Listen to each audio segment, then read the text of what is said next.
செய்தியை பார்த்து வருகிறோம். டாஸ்மாக் மற்றும் தமிழக அரசு தாக்கல் செய்த மனுக்களை வேறு அமர்வுக்கு மாற்றக் கோரி முறையீடு செய்யப்பட்டிருக்கிறது. அமலாக்கத்துறை ரெய்டு தொடர்பான வழக்கை வேறு அமர்வுக்கு மாற்றுமாறு முறையிடப்பட்டிருக்கிறது. நீதிபதிகள் எஸ்.எம். சுப்பிரமணியம், கே. ராஜசேகர் அமர்வில் உள்ள வழக்கை வேறு அமர்வுக்கு மாற்ற கோரிக்கை எழுந்திருக்கிறது. அது குறித்தான அண்மை செய்தியை பார்த்து வருகிறோம். அமலாக்கத்துறைக்கு எதிராக டாஸ்மாக் மற்றும் தமிழக அரசு தாக்கல் செய்த மனுக்களை வேறு அமர்வுக்கு மாற்றக் கோரி முறையிடப்பட்டிருக்கிறது. இது குறித்த விவரங்களோடு இணைகிறார் எமது செய்தியாளர் மதியழகன். இது குறித்தான முழு விவரங்களை வழங்கலாம். டாஸ்மாக் நிறுவனம் உள்ளிட்ட இடங்களில் அமலாக்கத்துறை சோதனை நடத்தியது. இந்த சோதனையை சட்டவிரோதமானது என்றும் மேற்கொண்டு நடவடிக்கை எடுக்கக்கூடாது என்றும் உத்தரவிடக் கோரி தமிழ்நாடு அரசு மற்றும் டாஸ்மாக் நிறுவனம் சார்பில் சென்னை உயர்நீதிமன்றத்தில் மனுக்கள் தாக்கல் செய்யப்பட்டிருந்தன.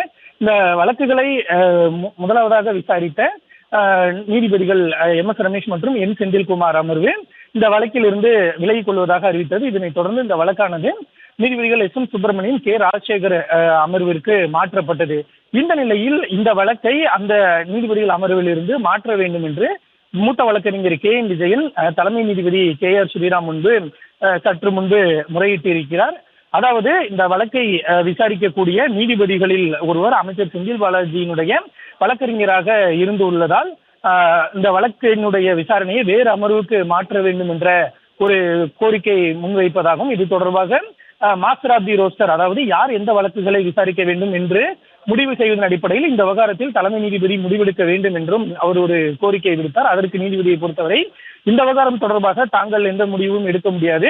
ஒரு வழக்கில் இது போன்ற பிரச்சனைகள் ஏதேனும் இருக்கும் பட்சத்தில் அந்த வழக்கை விசாரிப்பதா அல்லது விலகுவதா என்பது குறித்து அந்த அமர்வில் இருக்கக்கூடிய நீதிபதிகளை முடிவு செய்வார்கள். எனவே அவர்களிடம் சென்று முறையிடுமாறு நீதிபதி தெரிவித்திருக்கிறார். மேலும் இதுபோன்ற முறையீட்டை தங்களிடம் வைத்து தங்களை சங்கடத்திற்கு உள்ளாக்க வேண்டாம் என்றும் தலைமை நீதிபதி தெரிவித்தார்.